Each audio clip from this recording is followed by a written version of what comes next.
In the Ural Mountains, 9 hikers vanished in 1959. A mystery so strange, it's been called Russia's Area 51. I don't know the story unless you tell me Yay! something that suddenly triggers a memory, but I You'd feel like it's know. entirely foreign. That's amazing. It's actually really, Yes. really well covered. So, I go, okay, well, I can't wait. Hey guys, we're your hosts. I'm Fenella. and I'm Jess. And this is Cosy Crime Club. Each episode, we explore real cases, from the eerie to the outrageous, with curiosity, empathy, and just the right amount of dark humor. So pour yourself a big mug of something warm, tea, coffee, or maybe something a little stronger, grab a blanket, and settle in. Welcome to the club.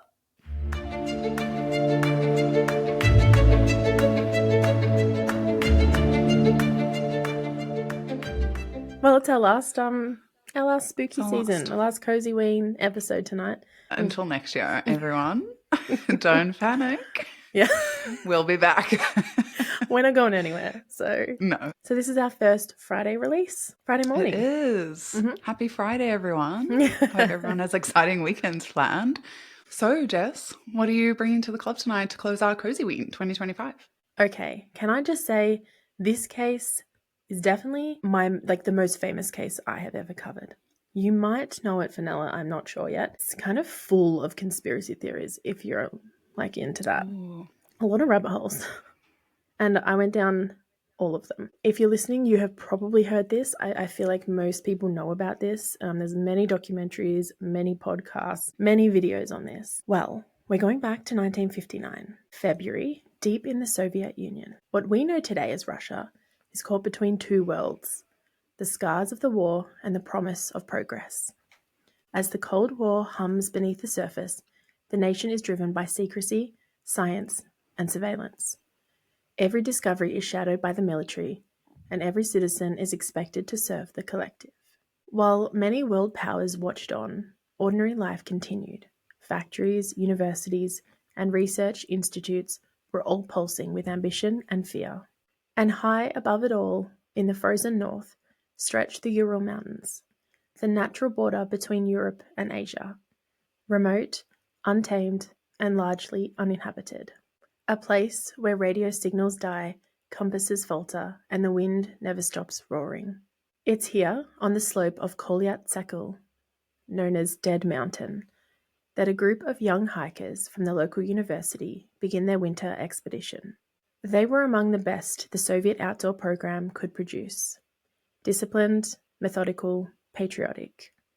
They kept meticulous diaries, photographed everything, and logged their route with precision. And then they vanished. When the searchers reached their last camp, what they found didn't add up. The tent was collapsed, half buried under snow, boots and coats still neatly laid out within its walls, a flashlight resting on the ground, still faintly working, and a trail of footprints leading down the slope toward the black line of the forest. Then nothing. That was the last trace of the hikers. 9 experienced mountaineers who'd walked into the wilderness and never came back. This is a story that's been twisted by endless theories, military cover-ups, natural disasters, and even the supernatural. But somewhere under that snow lies the truth. Let's meet our hikers. Before Dyatlov Pass became a synonym for mystery, it was just another frozen corner of the Urals. And these were just 9 young people chasing adventure. They were students and graduates from the Ural Polytechnic Institute in Sverdlovsk. Tough, smart, and full of that post-war Soviet confidence, the belief that no mountain could outlast their willpower. And they weren't amateurs. Between them, they had years of hiking experience. They were all extremely experienced outdoorsmen. The journey had been designed to be as challenging as possible so the group could achieve their Grade 3 hiking certification, which was the highest level of Soviet certification possible at the time. The group was made up of 7 men and 2 women. Leading them was Igor Dyatlov, 23 years old, methodical, sharp-minded, and respected by everyone who hiked with him. He had a reputation for being calm under pressure, the sort of person who triple-checks a map and builds his own radio from scrap metal just to see if it works. The others trusted him completely. He was a textbook leader, the kind of person who has plan B, C, and D for every problem, which makes it even stranger that anything went wrong. Then there was Yuri Doroshenko, 21 years old. He was the impulsive one. There's a story about him charging at a bear during a camping trip, armed with nothing but a geologist's hammer, and somehow living to tell the tale. So yeah, like an actual bear, which is just wild when you're in Australia to think that people have creatures like that, just that they come into contact with. It is. I've heard that before, that people in Russia actually do, interact with bears, like wrestle them. And I don't know. I haven't looked into it. I've heard this. I don't know if they so much do. I don't know. This is just what I've heard. So it doesn't really surprise me that that could have been a situation. So Yuri, he, as we said, kind of the impulsive one. He came from a poor family, didn't always have the right clothes for the cold, but he had his stubborn streak. Brave and sometimes recklessly so. Every group has their adrenaline junkie. Now, one of the females of the group, as I said, there was only two, Ludmila Dubanina. She was 20 and the youngest in the team. She'd already survived being accidentally shot in the leg by a hunter on a previous hike and pushed through the pain to get herself home. Tough as nails, fiercely fair, and a talented photographer. A lot of the final photos we have from the trip were hers. She was the kind of person who's probably underestimated until you realize she's the one keeping everyone else going, which is the sense you get from her diary entries. Next up, we have Georgy Krivonishenko. And just a little side note, I'm speaking Russian names today and it's very new for me, so bear with me. And if I'm doing it wrong, let me know. If you think I'm doing a great job, let me know. I think you're doing a great job. Thank you. Don't we all, guys? So Georgy was also known as Yuri. He was 23 years old and the joker of the group. Always playing the mandolin, always cracking jokes. He worked at a secret nuclear facility and even helped clean up after a radioactive leak 2 years previously in 1957. But among his friends, he was just the comic relief. Next, we have Alexander Kolvatov, 24 years old, quiet, precise, intelligent. He'd grown up in hardship, lost his father young, his family fell into poverty, but he fought his way into higher education and a respected job. People whispered that he was involved with secret Soviet research, but no one really knew. He's actually a bit of an enigma in the group. Then there was the final female of the group, Zenaida Kolmogorova, 22 years old. Everyone called her Zena. Charismatic, outgoing, the heart of the group. She'd once been bitten by a viper on a hike and refused to lighten her pack because she didn't want anyone else to carry her share. She was adored by everyone, the engine of the university, always full of ideas and energy. Next up is Rustem Slobodin, 23 years old, a runner, musician, and a steady soul. Dependable and courageous. Not flashy or loud, a man of few words. Just one of those quiet types who always seem to handle whatever life throws at them. Next, we have Nikolai Thibault-Brignoles, 23 years old, disciplined, reliable, and a born organizer. Half French heritage, bright, and always joking, but deeply competent. Everyone said he gave off this sense of composure. Energetic, self-confident, friendly, he was just a generally happy person. And finally, Semyon Zolotaryov, or Sasha as he asked everyone to call him. At 38, he was much older than the rest. A decorated World War II veteran, tattooed, gold-capped teeth, and a bit of a mystery. He wasn't originally part of the group. He joined at the last minute, apparently to qualify for the same hiking certification. His military background, his age, and even his name all later became fuel for the stranger theories. So I've thrown a lot of names at you, 9 hikers. I've got photos which I will have been inserting into the video. Personally for me, I need to put a face to the name. So I love seeing all their faces and they had some beautiful photographs. If you're listening on audio, I know it's a bit hard to keep on track, but hopefully you stay with us. Now, at the beginning of the journey, the group was actually made up of 10 people. The 10th was Yuri Yudin, who had to turn back early during the trip with severe back pain. He said goodbye to the rest of the group on January 28th. He'd later say that decision saved his life. None of the hikers would ever return, and Yuri was the only one left to tell their story.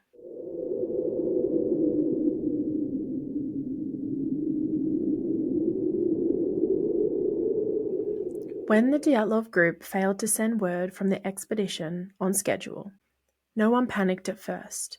Delays were common on long treks. But as the days passed, their families began to worry. By early February, the hikers were more than a week overdue. On February 20th, the Institute organised a search operation. Volunteers, fellow students, local Mansi tribesmen, and eventually the military. The area was vast and the weather unforgiving. Visibility was poor, temperatures fell below minus 30 degrees Celsius. Search teams scoured the slopes of the Ural Mountains, focusing on the area around Otorten, the group's intended destination. On February 26th, nearly a week after searching, the group's tent was found, half buried in snow, standing in an exposed area on the eastern slope of the mountain. The discovery was strange from the start. The tent was still upright, partially supported by ski poles and the group's own belongings.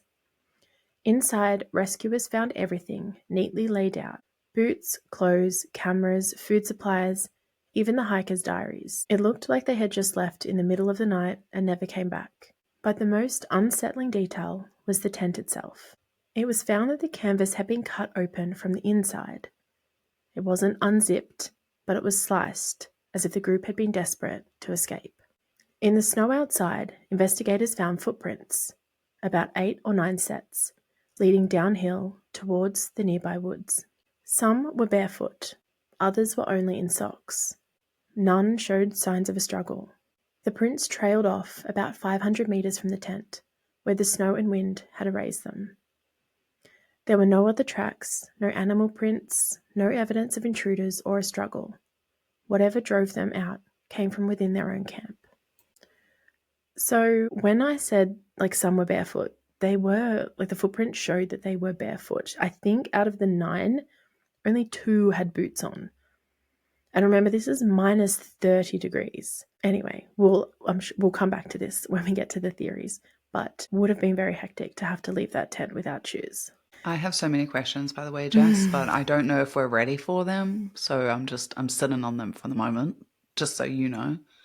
About 1.5 kilometers downslope, near the edge of a sparse forest, searchers made the first grim discovery. Beneath a tall cedar tree lay the bodies of Georgi and Yuri, the group's jokester and his impulsive friend. Both were barefoot and nearly undressed, wearing only their underwear and thin shirts. The branches above them were broken as high as 5 meters, as if someone had climbed the tree or tried to. A small fire had been built nearby and was found to have scorched the snow and a few branches. There were burns on their hands and legs. Their fingers and faces were bloodied. They each had many bruises and abrasions. Georgi was found with the tip of his nose missing and a portion of his own skin in his mouth, bitten from the back of his hand. He also suffered 3rd-degree burns to his leg, which could not have occurred if he had fallen asleep alive. Yuri's cheek was covered in grey foam and his hair was singed, again consistent with burns. Liver mortar spots indicated Yuri's body had been moved after he died. The autopsies would later conclude that both men died of hypothermia. And we'll circle back to that one. We're going to circle back to a lot of things, guys, by the way, because there's theories coming out the wazoo for this case. So try to stick with me. We're going through the crime at the moment, the crime scene, what is found, and then we're going to get into a full discussion on the many, many theories. Now, that was the first discovery. It was about a week after they started searching. They discovered the first 2 bodies. The next discovery was 3 more bodies. They were between the cedar tree, where the first 2 bodies were found, and the tent. It was Igor, Zena, and Rustem. They were all facing back toward the tent, as if they had been trying to return, but they were staggered like they'd fallen one by one in the snow. Igor, the leader, was found 300 meters away, face up, clutching a branch. He had no internal injuries, but there were minor abrasions and bruising on his face, and his hands were heavily scratched. There was a torch lying nearby him. Zena was found 630 meters away from the tree, further along the slope towards the tent. She appeared to be frozen mid-crawl, and her injuries were similar: bruising, abrasions, frostbite. She did, however, have a long red bruise measuring around 30 centimeters by 6 centimeters on the right side of her torso, like along her ribs, where some believed it looks like it might have been made with a baton. Rustem was found between both of them several days later. He was 480 meters from the tree. He was covered in 50 centimeters of snow, wearing more clothes than the previous hikers, but only a single boot. He also had scratches and bruises over his body, but unique to any of the previous bodies, Rustem had a fractured skull, though according to the autopsy, not one severe enough to kill him instantly. The medical examiner said the fracture could have been made by a blunt object, but strangely, the damage to his skull was on both sides of his head. So it didn't appear like he had just fallen on, one side of his head. It was on both sides. All three had been determined to have died of hypothermia, once again exposed to brutal cold after leaving the tent without adequate clothing. But the question remained, why had they left in that state at all? By early March, 5 bodies had been recovered and 4 remained missing. The remaining hikers weren't found until May the 5th, over 2 months later, when the snow began to thaw.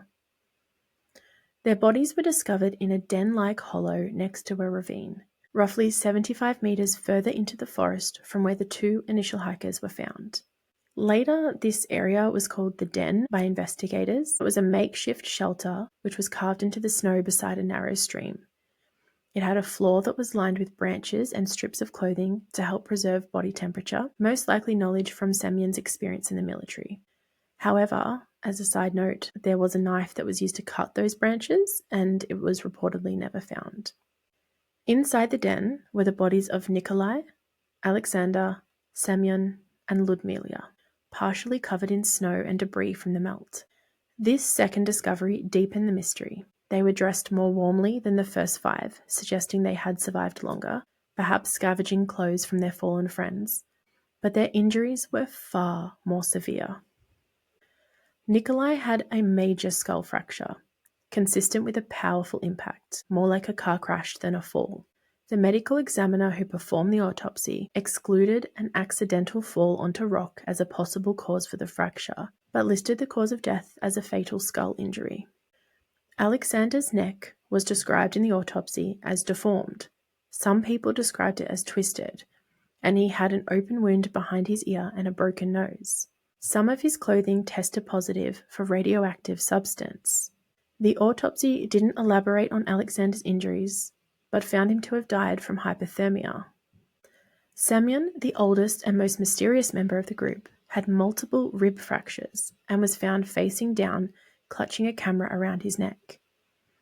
Inside his pockets were seemingly random items: a small brush, a ball of yarn, an onion, a rolled newspaper, and a compass clenched in his hand. His eyes and eyebrows were missing, and the autopsy concluded he had died from severe chest trauma. Ludmila is widely known as probably the most injured. She was the youngest of the group. She was only 20. She had multiple broken ribs on both sides of her chest, also caused by immense force. And the autopsy compared it to the kind of trauma seen in a high-speed car accident. Her eyes and her tongue were missing, though the medical report didn't explain how or why that might have happened. Her nose was broken and she had a massive hemorrhage in her heart.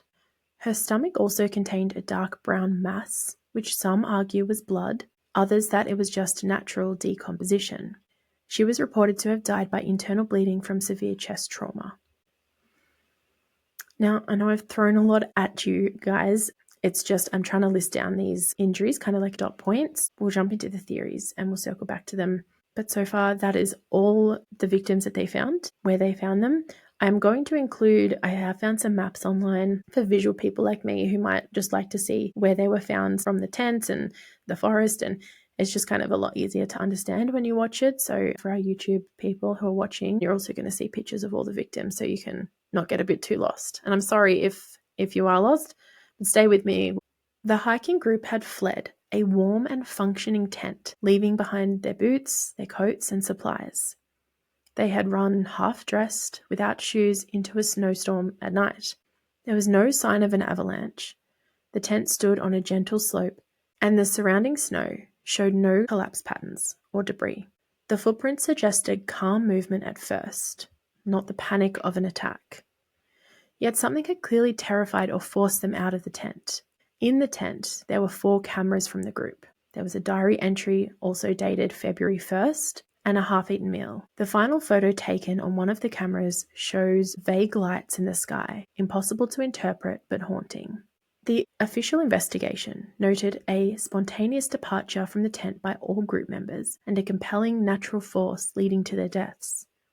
In Soviet bureaucratic language, it was the same as saying, "We have no idea what happened." But the autopsies themselves raised as many questions as they answered. The case was formally closed in May 1959, only a few short months after the group had set out. The files were classified, and the pass was renamed in Dyatlov's honor. The families were told little beyond the basics: exposure, cold, tragic accident. But word spread. People whispered about secret military tests, radiation leaks, attacks by local tribes, even UFOs. Each photograph, each autopsy report seemed to raise more questions than it answered. Across the 9 bodies, every single member bore injuries, from superficial abrasions to catastrophic trauma. Why did they cut their way out of the tent instead of unzipping it? Why walk and not run into the freezing night? And what caused the catastrophic internal injuries with no apparent external marks? 9 experienced and disciplined hikers had faced something that night, something powerful enough to drive them out into the dark and mysterious enough to vanish without a trace.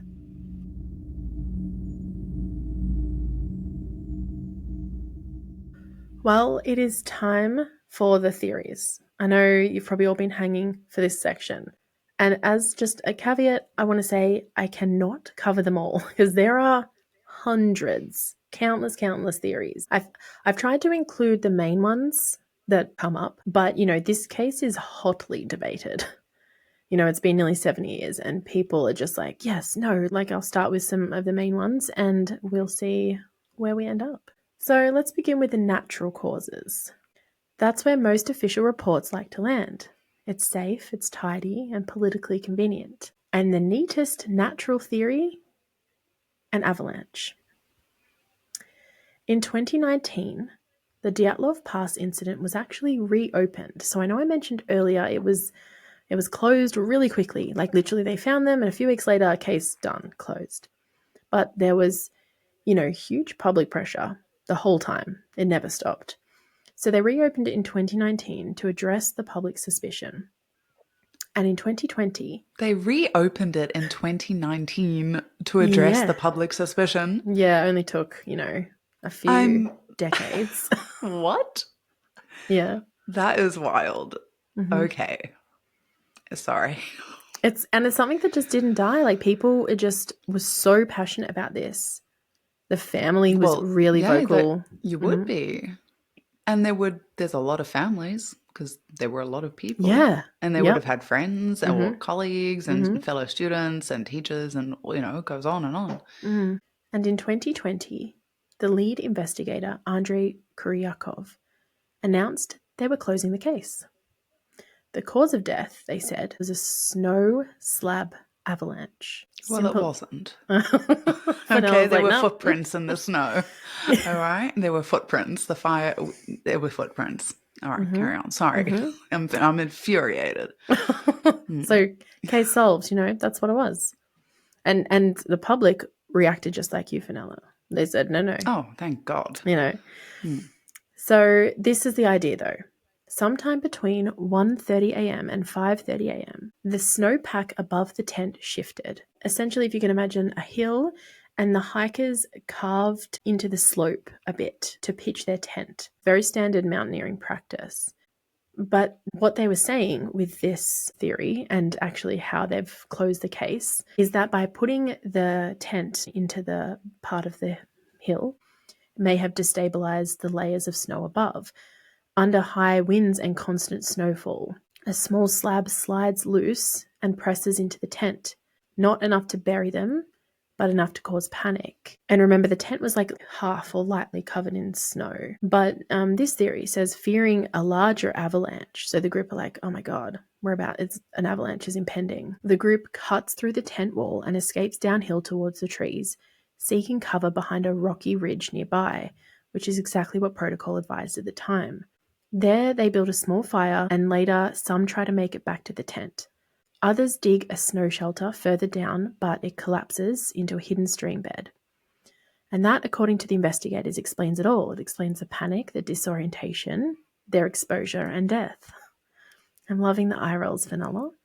Well, it's all just nonsense, isn't it? Like, imagine opening the case again and To finding in a this. year reinvestigating. This is what you tell us. Like, okay, you need a new job. All right, You're fired. Okay. This isn't right. Anyway, Well, I'll let you know, like, this theory, it has problems, some big ones. So first, the tent. When searchers found it, it was only partly collapsed, dusted with that thin layer of snow. It wasn't buried and it wasn't crushed. No debris fields, no broken trees surrounding the area, and no signs of a true avalanche. If a mass of snow had slammed into them, the tent and everything around it should have swept further down the slope. Now, the footprints. The trail away from the tent shows calm, deliberate walking. It wasn't a scramble or a run.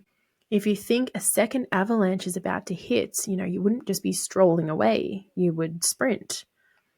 So this doesn't line up with the idea of blind panic. Third, the clothing. Several left the tent barefoot or only wearing socks. And these were seasoned mountaineers who knew that sub-zero exposure meant death in hours, maybe even minutes. If they truly thought they were escaping one life-threatening danger, why would they walk directly into another? They would have grabbed their boots, their coats, their gloves, anything. The idea that all 9 simultaneously forgot survival basics is difficult to comprehend. Now, the fourth reason is experience. Igor and Semyon were both highly trained. They all were. They wouldn't have camped directly in an avalanche path, especially on such a shallow gradient. Now, the original investigation in 1959 said the slope where the tent was discovered was around 15 degrees. Later analysis of the slope showed that it was closer to 25 degrees or so. I've seen a few different, kind of 25, 28. However, it is well known that an avalanche generally can't begin on slopes less than 30 degrees. At least it's extremely rare. So this became yet another thing to fit different theories depending how you are looking at it. And finally, another point that doesn't seem to fit the avalanche theory is logic. If the group could find their way to the ridge so easily after they escaped the tent, how did they become so disoriented walking back? Why split the group? Why not gather supplies first if they truly feared losing the tent? Like if it was going to be lost to an avalanche, why wouldn't they just try to grab everything they could? None of it fits their training or their tracks. Investigators like Kuryakov later ran experiments. He blindfolded 2 volunteers, so only 2, to test whether they could find their way back to a tent at the same distance. A man and a woman. Both of them couldn't. And that's how he justified the idea that the group got lost and froze to death. But locals and the victims' families rejected this case closed verdict outright. To them, it smelled like another Soviet-era cover-up, a tidy narrative, ugly details brushed away. So officially, it is an avalanche. But unofficially, it is still chaos. it just doesn't. You would think that if they were going to close the case based on something, it would be less a week, you know? I was thinking about how there was no, when they were doing the test things or whatever they were doing, when they were looking at the tent and it wasn't fully covered, you said. So, like, and also it hadn't slid down far enough to justify the fact that there might have been that bit of snowfall or something. But also, if that had happened, well, first of all, some of them were already trying to make their way back to the tent, or they were facing in that direction. If they were only worried about an avalanche occurring, then, as you said, first of all, they would have grabbed the supplies, but also they wouldn't have stayed out there. You know, they would have all wanted to return to the tent because they'd be like, oh, guys, it was a false alarm, you know. Mm-hmm. And as you said, they're so experienced. Then I don't know, that does not make sense to me at all. That's one of the biggest things. And I'm like, but they had all this experience. As soon as they realized there was no avalanche, and they would be the ones to be able to tell if there was or wasn't, they Yeah. would know, they'd have to know all this stuff in order to go do Mm-hmm. that. Then they just would have gone back. Like, it just doesn't make sense. And at least one of them you mentioned had a torch. Mm-hmm. So they weren't blindfold, like it wasn't completely black at night. You know what I mean? Yeah. There was a torch. And they started a fire. Like, how would you start a fire if you couldn't see? Yeah. Yeah. And you could see now because there's a fire. So you would Mm-hmm. just it would light the way. You might take a branch, walk with it. Mm-mm. You are poking so many holes in this theory, and I love it.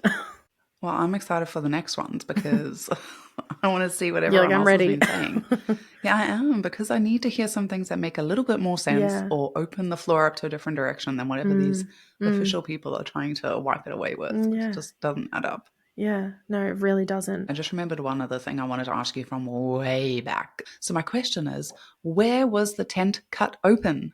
At the back, at the front, at the top, next to the zip, sides, through the ceiling? Where did they cut their way out? That is a really good question. There are pictures of it, which I was going to include, because it's one big long tent. It's a big long rectangle tent. So they would all probably just sleep. It would just be about as wide as, maybe from your head to your toes. Just like next to each other in a they'd all line or just something. exactly in a line. So it was just a big long tent. We will find out where it was cut. Should I research it now, Fenella? Because that's a good question. I think we should know. The tent was cut on the side. They originally thought that maybe vandals had come and cut it from the outside, but they realized later on, and randomly we read that one of the young investigator on the case needed his uniform fixed and called a woman in to help mend it. And she said straight away, totally confident, those cuts are made from the inside, which totally changed the direction of the investigation. And they ended up forensically analyzing the tent and found that the cuts were indeed made from the inside. So great question, Fenella. The cuts were definitely made from the inside, and it was eventually proven. So does that change anything that you were going to say? Is there anything that you were going to bring up about the cuts? Well, I had more questions about them, but I don't know if we'll have answers, because obviously it's not, I mean, we don't have answers. But I'm just wondering whether the cuts have anything to do with them leaving the tent. I'm wondering if the footprints line up with the cuts, or maybe they didn't leave in a hurry. Maybe they didn't slash their way out. Maybe the cuts happened separate to exiting the tent. I don't know why that would be, but I'm just wondering if it's actually related or not. That's actually really amazing that you're bringing that up, because it didn't occur to me that they weren't related. That's why I love that you and I can bring these cases where you don't know what I'm bringing, I don't know what you're bringing, and so we come in with that fresh set of eyes. Maybe the cut didn't have anything to do with it, but in saying that, the weather at nighttime was around -30 at the time, super cold. And if it wasn't related to them leaving the tent in the middle of the night, when would it have been made? Wouldn't they have repaired it? I'm sure they would have had like little repair kits. Yeah. I mean, I guess I was more thinking maybe the cut, for example, if they were unrelated, maybe they happened after, because you mentioned kind of touching on a bit of like cover-ups and things like that. And for something to not be solved, you want it to be so chaotic and disconnected. And I just wonder if it's more like, well, this will confuse people, but I don't know if the footprints line up with the cuts. Like, where do they start to see the footprints? And I'm interested that they even really were still footprints hanging around, because they didn't start looking for them. I'm very curious about that. Like, why would there still be footprints that they could really even find? Because you can't find anything in the snow. They couldn't find the people. It's all very strange to me. I'm sure it's strange to everyone, but I'm really stuck on those two things. Everything online that I read said that there was 8 or 9 footprints that they officially identified, and that they were leading away from the tent. They only lasted about 500 odd meters before they disappeared. But it's weird. It's like, why were they not the whole way, which was about 1.5 kilometers, to where they were found? It is so bizarre. Yeah, exactly. It's all very strange. And the more I'm thinking about it, the more things I'm curious about. The wheels are spinning, but they haven't landed anywhere yet. Look, this is something I have already heard about years ago, and it's something that I don't even know where I sit today. So even after deep diving it for this one, yeah, the wheels are going to keep spinning, and they'll never stop.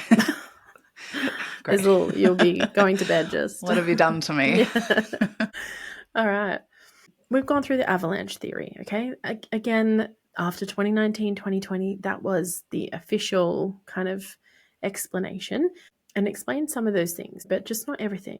So if it wasn't an avalanche, maybe the wind did it?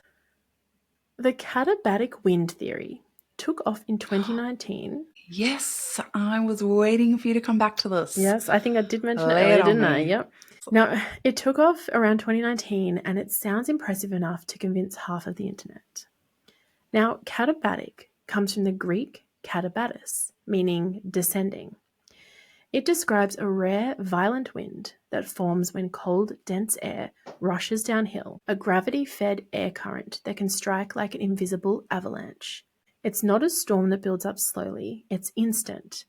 One moment calm, the next hurricane force gusts.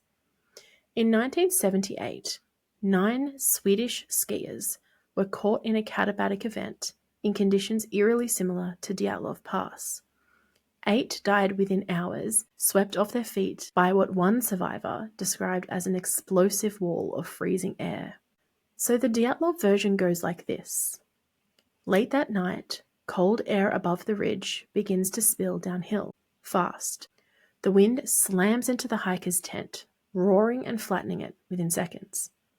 With visibility gone and their shelter about to rip apart, they cut through the tent to escape, doing what mountaineers are trained to do: get clear, protect the tent, and wait it out for a safer position. They might have even collapsed the tent intentionally, weighting it with some snow to stop it from blowing away, explaining why rescuers later found it partially buried, with a flashlight placed on top as a beacon for finding their way back. So that detail actually fits. I don't know if I said earlier, you brought up torches, but there was one, it was on when it was found, so they had possibly left it on. And then there was one. It was on when it was found. Well, I think it was. And when was it found, pray tell? Because, like, what kind of batteries are these? Well, I think it was dead. Back in 1959. Yeah, oh, no. Okay. I think it might have been dead, but they realized that it was pressed on. Girl, I'm Super with you now. batteries. I was like, now the plot thickens. You're like, now we're going down the battery route? Like, Yeah. what? I love that you're in full investigator mode. That's what we're here for. So that one was left on, and the other torch was found near Dyatlov himself, the leader of the group, and one of them had batteries working and one didn't. I mean, that part kind of makes sense. It's a very elegant theory. It's scientific, it's logical, and it's easy to visualize. It's even backed by the investigation in 2019, which recreated those same wind conditions. But like every other natural explanation, it falls apart when you look too closely. For one, there's no evidence of such an extreme wind event that night. Katabatic winds are dramatic. They snap trees, they rip tents apart, and scatter equipment. Yet the tent, the skis and poles were still upright. The fabric was intact enough to hold shape. Second, the footprints again. Like we said, they were calm and measured. There wasn't a sign of 9 people staggering or crawling against hurricane-force gusts. And even if the wind had been that fierce, it should have left clear traces in the landscape. Scoured snow, stripped branches, but none of that were found. Third, the temperature. For katabatic winds to form, there must be a steep contrast between warmer valleys and supercooled air above. But the Dyatlov group camped on a gentle slope, not a steep glacial face. And there was no meteorological record of the temperature changes needed for that effect to take place. But on that, talking about the temperature where these winds need kind of that mixture of hot and cold, there was a diary entry by one of, I think it was Ludmila, had a diary entry saying that there was like a really warm breeze that day or something like that. So that could also be a possibility. Finally, that same logic problem. Even if there's hectic wind, why would they be leaving barefoot? These were expert hikers who knew that stepping into minus 30 degrees without boots meant death. No level of training or instinct could override that. If it were simply a wind emergency, They could have thrown on coats or boots before exiting, maybe even just grabbed them in their arms. And the fact that they didn't, again, it just doesn't make sense. It really doesn't make sense as well, because they're not escaping a house.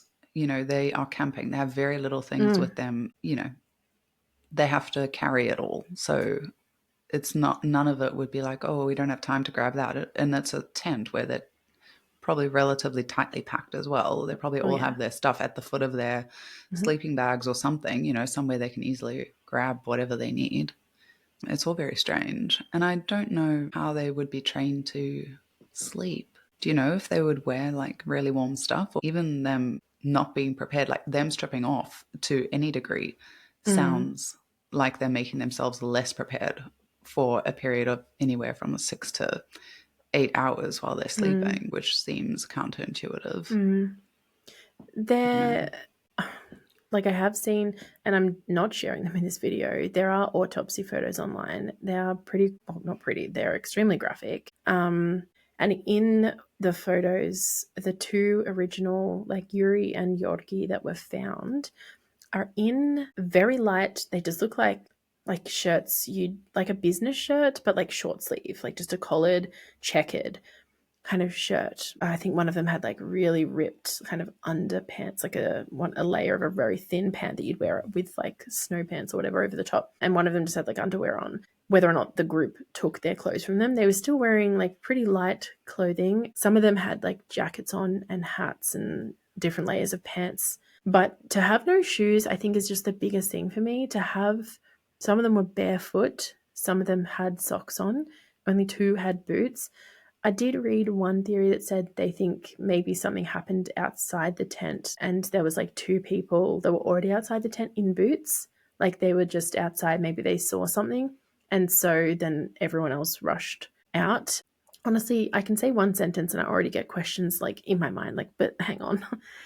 It literally nothing makes sense at all. So I'm going to move on from the natural causes, because we would be here for eternity if we went through all of them. We could literally talk about just what we've talked about so far. We could expand on that for hours or days. So I mean, let's get to the next thing, I guess. You could have an episode just one on each theory, honestly, with the amount of questions there are. So, yes. Yeah.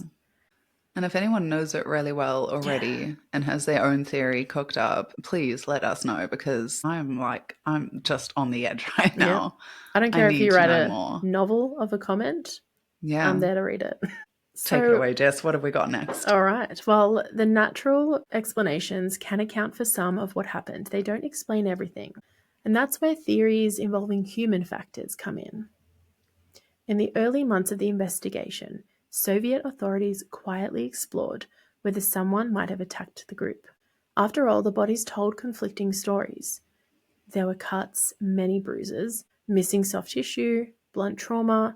It looked, at least to some, like there had been a struggle. But with no one living within 100 kilometres of the pass, the question became, who? One of the earliest theories blamed escaped prisoners from Stalin's gulags. The Ural Mountains were dotted with forced labour camps, and the hikers had passed relatively near one. But when investigators checked, every prisoner was accounted for, nothing had been stolen from the camp, and no signs of looting were found at the site. The theory collapsed almost immediately. So they say it wasn't a prisoner from the gulags. Now this one I added kind of last minute, but I thought, look, this guy, I don't know if I don't believe this one, but he had a very detailed description. He was a pathologist, Edward Timonov. He re-examined the Dyatlov case decades later, and he offered a chilling alternative, that the hikers didn't just face the elements, but each other or someone else. He pointed to bruises and abrasions that happened to have formed days before death, signs of a fight, not a fall. Some wounds suggested blunt force, even possible torture. And then there were gaps. Missing forensic tests, as in they sent parts of organs away to be tested, and I think they do that for poison testing, but this guy is saying that, well, they never came back. Where were they reported on? No one told us. So he's saying how interesting. Yep. Getting rid of evidence. So All in the guise yeah. of investigating. Carry on. So he's This saying guy. there was missing forensic tests. The autopsy reports had been copy-pasted in many parts. There were contradictions in liver mortis patterns that didn't match how the bodies were found. And Tumanov believed that these weren't just oversights, but evidence of a cover-up, intentional or otherwise. He called for the bodies to be exhumed and re-examined in detail. This theory came up against a lot of criticism, though, mostly because the group was very close and friendly with one another. There was no evidence of external attackers or a struggle, and some of the injuries were inconsistent with human-to-human altercations. Those internal injuries, like the broken ribs and all of that, and some of them, like on Ludmila, they said her ribs were broken, it pierced her heart. It was very intense, but there was no external reason for that. There was no huge bruising all over where your ribs are, nothing like that. Like they had bruising on their faces and scratches and stuff. And I'm also thinking though, if it was something like an avalanche and they were like buried, there'd still be bruises. I feel there'd still be like signs of that external pressure. Yeah. That added up to whatever happened internally. Mm-hmm. But what you're saying is there wasn't anything really that looked like it equated to the internal damage. That is spooky. So I thought I would include that one there just because he had a very detailed explanation of why he thought that. And I did agree with him, though, those autopsy reports were very frustrating. And some of them were copy-pasted of what happened. And I think each body would be so unique that you should never copy-paste between different people. And it was interesting to find that samples that were sent away didn't lead to anything. Like there was no findings of it in the autopsy. There was no report to see if it was something like poison or, you know. Yeah. Although you said that one person had some kind of radiation or something. Mm-hmm. 2 of them, yeah. Which is interesting, you know. That's interesting to me. I don't know if it adds up to anything. It comes up a lot. It does come up a lot. During the original investigation, attention turned briefly and quite unfairly toward the local Indigenous Mansi people. The hikers had been travelling through their ancestral lands, and some speculated that they'd angered the spirits of Dead Mountain, a site considered sacred. Women weren't traditionally allowed to set foot in certain areas, and there were whispers that the group had broken taboo, especially because Ludmila was found without eyes or a tongue, and some people think it was just decomposition, but some people think, oh, maybe it was cut out.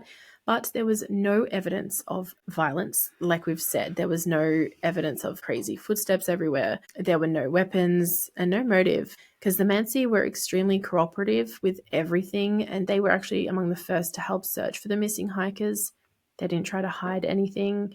They actually were quite helpful. Several Mansi witnesses describe seeing fireballs or glowing lights in the sky the same night the hikers died. And the final photographs recovered from the group's cameras seem to show the same.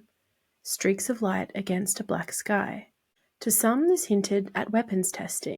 The military theory gained traction. The area was occasionally used for secret rocket launches and parachute mine tests. The burns, strange orange hue of some of the bodies, and traces of radiation on a few items of clothing deepened that suspicion. Perhaps people suggested the hikers had witnessed something they shouldn't have. A test gone wrong, a detonation that sent shockwaves through the pass, tearing their tent and disorientating them in panic. And it would explain the silence that followed. There was no public inquiry, and the files were sealed. The case closed within months. In the Soviet Union, nothing was more dangerous than a story the state preferred untold. Now, there's also a KGB theory, one of the more shadowed versions of events. The KGB, if you haven't heard, was the Soviet Union's intelligence agency. This theory suggests that 3 members of the group, Semyon, Alexander, and Yorki, were not just hikers, but undercover agents, that each of them had ties to classified research of wartime service. According to this theory, they were carrying radioactive materials to expose foreign spies, a mission that turned fatal when the operation was compromised. It's the kind of Cold War paranoia that flourished in the 50s, but it fit too neatly for some to ignore. The radiation on the clothes that were found, the damaged film, and the secrecy. Whether it was an operation gone wrong or pure speculation born from fear, it added another layer of unease. I think that if it were to do with that, and even if it was just any kind of government-related cover-up or event, I think that there would be nothing there. I think they would have just gone missing and there'd be nothing to be seen. They would just never heard from again and must have got lost and, died in the snow. Oh, well, we'll send it a party.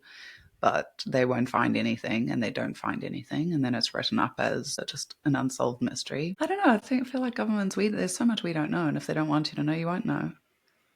I guess it depends on what the situation was. Like if someone in the group was part of it, like they said, Semyon, the older person in the group, he was 38. He had a really bit of a sketchy past in that he would say, the dates would change that he would give for dates that he served in the war, random things. He wasn't married, which they said was really strange at the time. He had tattoos that said weird things that no one knew, couldn't be translated in any language. And he was just put onto the expedition totally last minute. Yeah. So whether something happened with him, I totally get what you're saying. Maybe it was unplanned. Some people say there was could have been an American agency involved where it's more like they came across them and nothing was kind of planned, but it happened. And so the bodies were just left. So I don't know. Like I said, there's so much.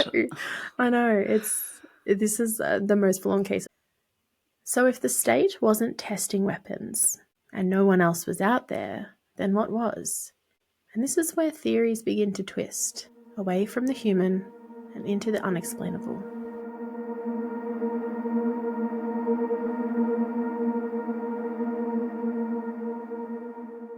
Now, if we're going to talk about strange theories, we might as well start with the glowing lights.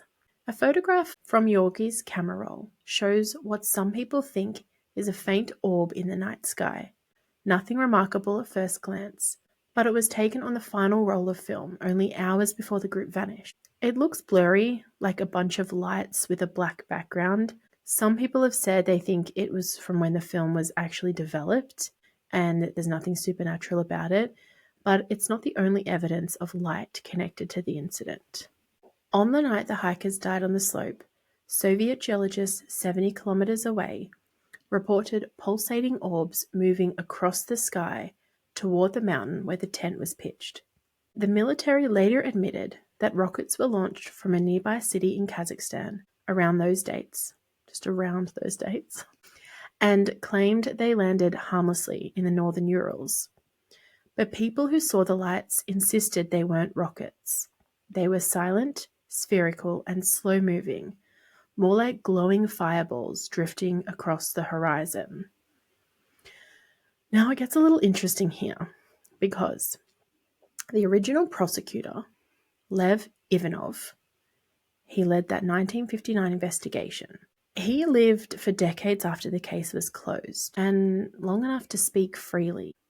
In 1990, he published an article titled The Enigma of the Fireballs, where he claimed he'd been ordered by high-ranking officials to remove all mention of strange lights from the official report, including pictures of flying spheres drawn by the Mansi hunters. Ivanov said he and his colleague noticed that the tops of nearby pine trees were scorched, not from campfires or flares, but from something directed from above. According to Ivanov, the damage didn't radiate out from a center point, like a normal burning.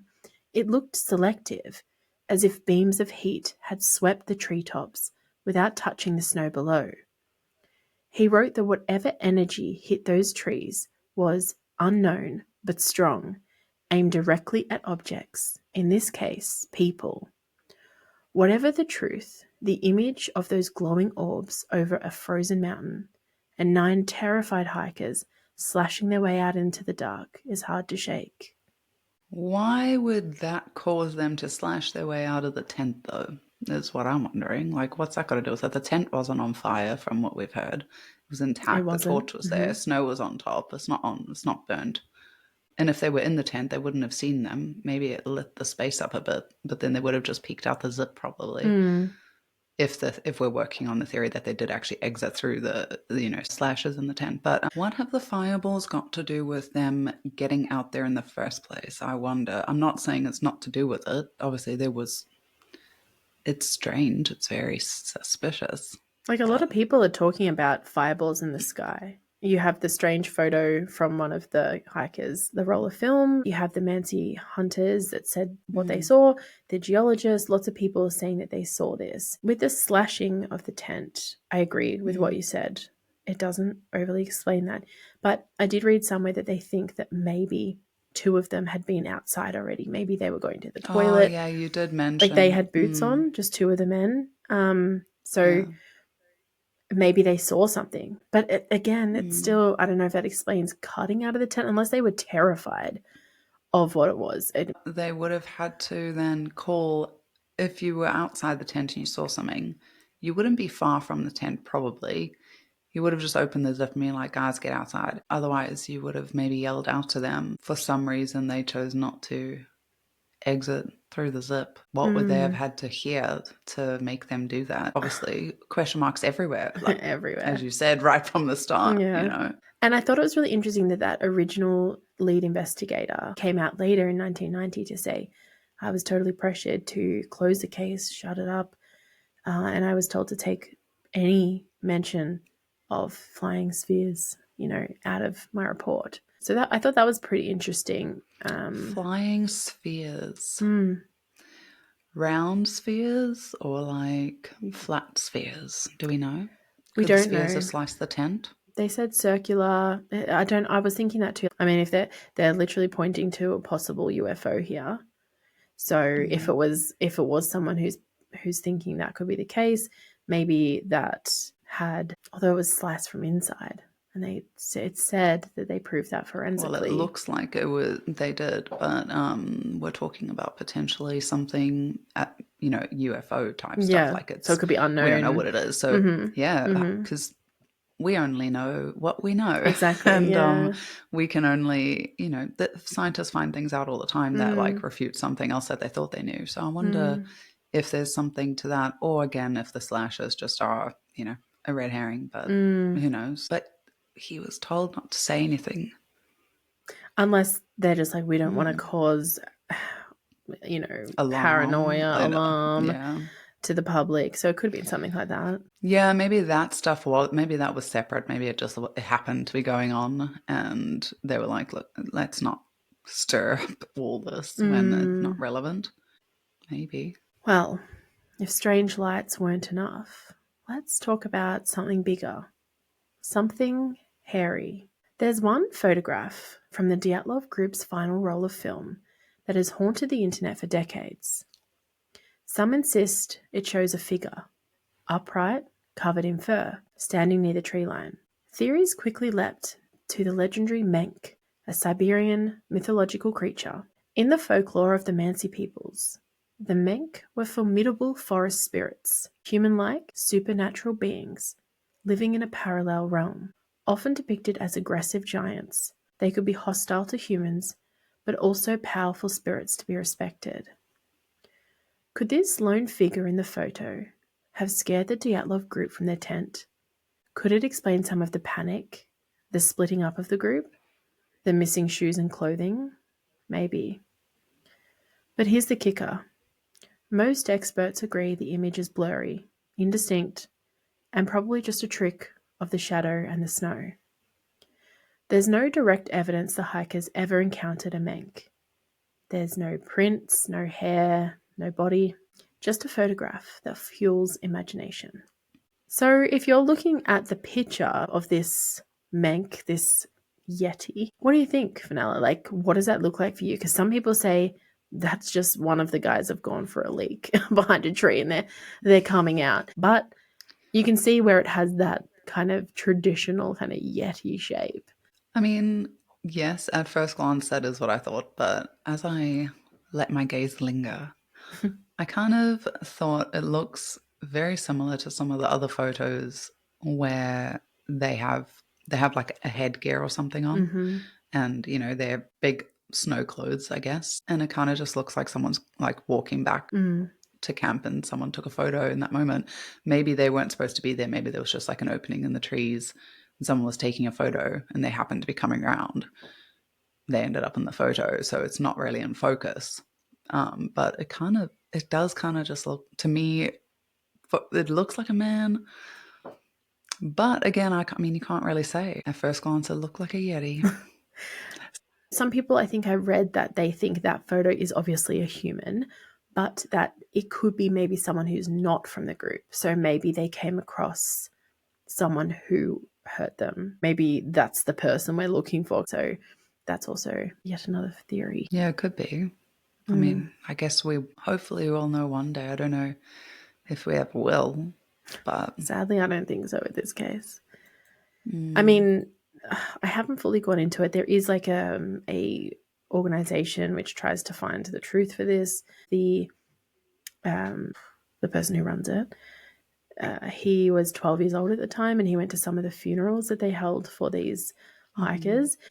But the families are still trying to find the truth. A lot of people, just locals and people in the area and the country, are trying to find the truth. I don't know if it's something we're gonna find.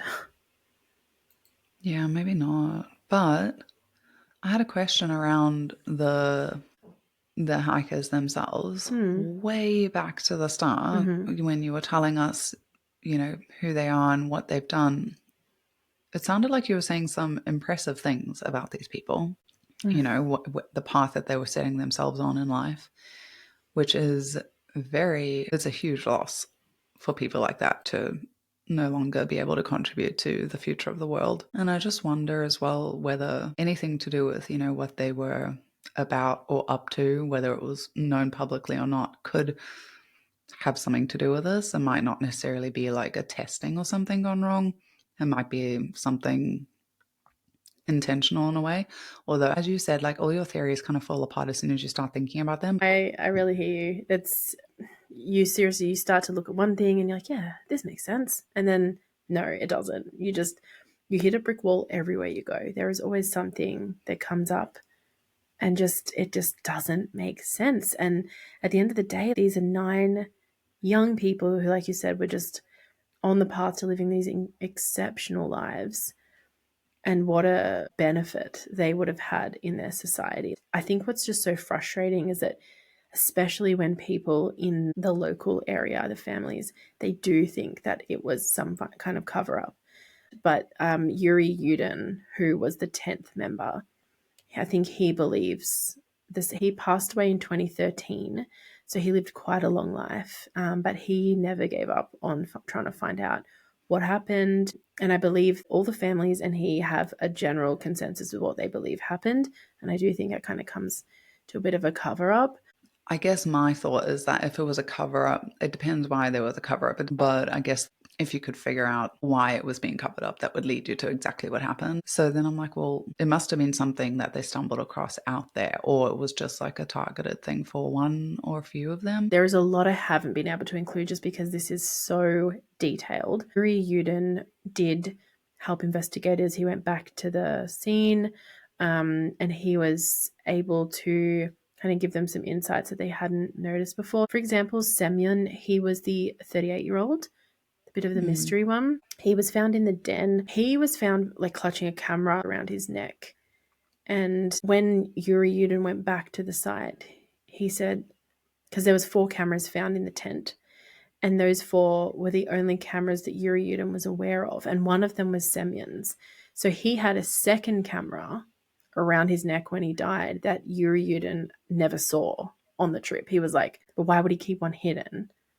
And this second camera that he had that Yuri didn't know about, and why was it on him when he was found?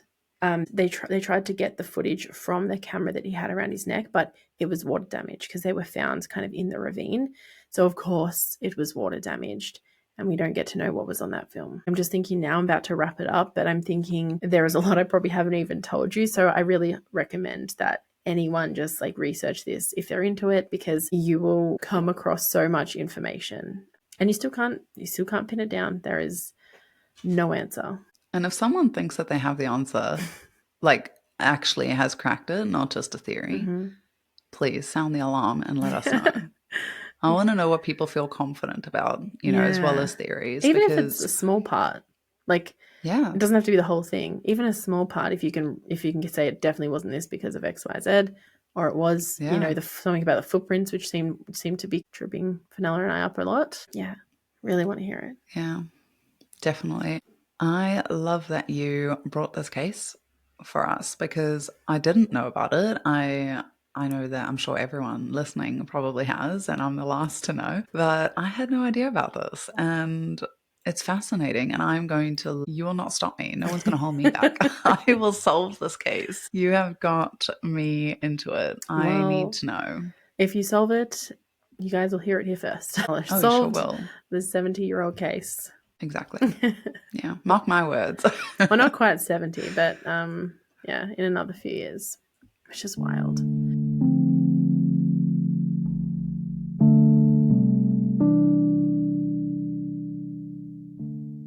The Dyatlov Pass tragedy remains unsolved.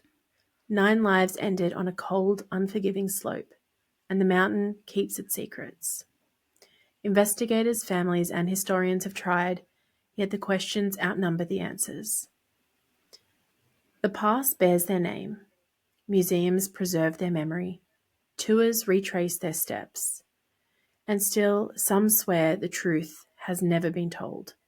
Of weapons tests gone wrong, of unseen hands in the dark, of forces that can't be explained. But the question remains, who or what really came for them that night? Thanks for getting cozy with us today, guys, and thanks for joining us for our very first COSYWEEN. It's been the most fun for us, and we already can't wait for next year's. This was an excellent case to close our spooky tale, so thanks, Jess. Although, who knows what we have in store next? Find out alongside us both next Friday. If you enjoyed this episode, please leave us a review or share the club with a friend. You can join us on YouTube, Instagram, and Spotify, because here we leave the kettle on and the comments open. Until next time, stay curious, stay kind, and stay cozy.